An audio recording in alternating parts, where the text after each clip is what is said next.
بسم اللہ الرحمن الرحیم اللہم صلی علی سیدنا و مولانا محمد وعلی آلہ وصحبہ وبارک وسلم۔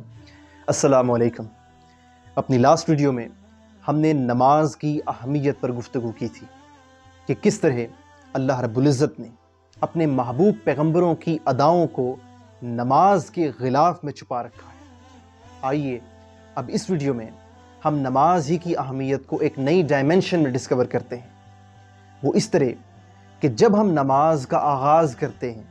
تکبیر تحریمہ کے ذریعے ہاتھوں کو اٹھا کر، سو ہم یہ اقرار کر رہے ہوتے ہیں کہ باری تعالیٰ، اے مالک کائنات، اے خالق کائنات، ہم سب کے مالک، ہم تیری بارگاہ میں حاضر ہو رہے ہیں مجرم کی حیثیت سے۔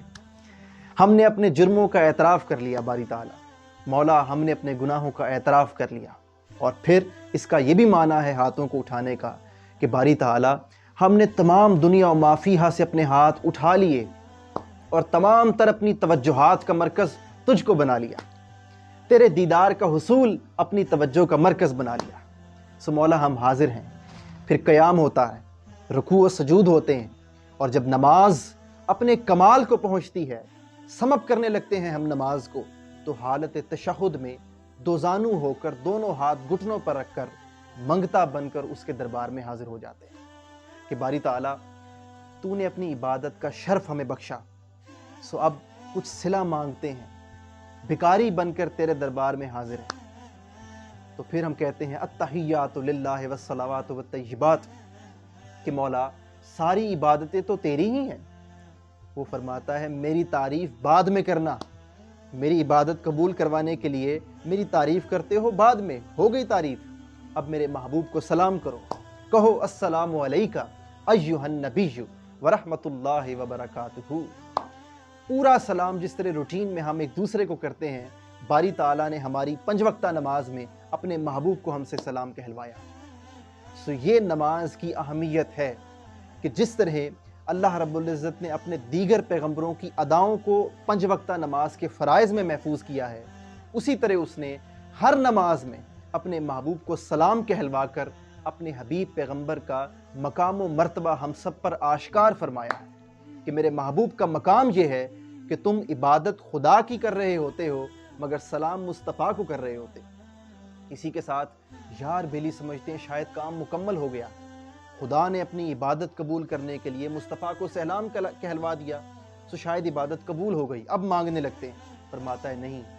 اپنی عبادت قبول کروانے کے لیے میں نے اپنے حبیب پر سلام کہلوایا تم سے،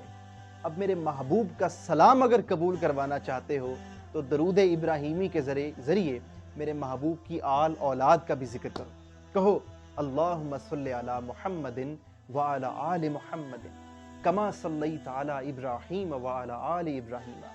اور میرے محبوب کی اہل بیت اطہار کا ذکر کر کے میرے محبوب کے جد ابراہیم علیہ السلام اور ان کی آل کا بھی ذکر کرو، تو پھر میرے محبوب کا سلام قبول ہوگا۔ جب سلام کر چکے، سلام کے بعد درود پاک پڑھ چکے، تو اب اجازت ملی کہ کہہ دو رب جعلنی مقیم الصلاۃ ومن ذریتی ربنا وتقبل دعا۔ سو آپ نے دیکھا کہ کس طرح نماز کے غلاف میں اللہ رب العزت نے اپنے حبیب، اپنے من موہنے، اپنے آخری نبی کی مقام اور آپ کے مقام و مرتبے کو کس طرح اجاگر فرمایا ہے۔ اور پھر یہاں پر ایک بات اور توجہ طلب ہے، وہ یہ کہ اگر ہم حالت نماز میں ہوں اور کوئی غیر اللہ گزرتے ہوئے سلام کہہ لے،